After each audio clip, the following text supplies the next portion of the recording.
الحدث الرياضي أشرف عليه والي ولاية جيجل بمشاركة مختلف بلديات الولاية انطلاقا من بلدية العوانة وصولا إلى مقر بلدية جيجل على مسافة 20 كيلومتر، كهدف منها للنهوض بهذا النوع من الاختصاصات الرياضية الذي غاب عن الولاية لمدة طويلة. وتفتقر ولاية جيجل إلى رابطة مختصة في الدراجات ليكون الفاتح نوفمبر في جيجل يوما مميزا هذا العام بإشراك كل بلدياتها 28 في نشاط رياضي أشرف عليه والي الولاية بحضور الحفل الختامي رفقة السلطات المحلية وتكريم الفائزين بهذا السباق الذي لقي استحسانا كبيرا.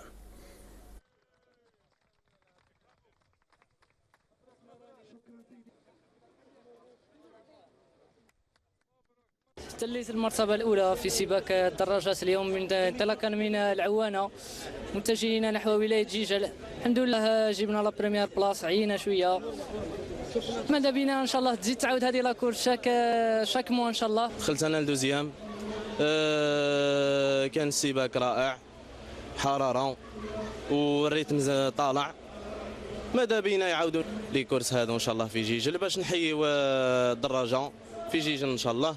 Ma catégorie est de 18 à 30 ans. J'ai classé 3e. On a bien entraîné, on a bien pratiqué pour avoir ce trophée. تجاوز البريطاني أندي موراي منافسه الكرواتي الصاعد تشوريتش بنتيجة 6-1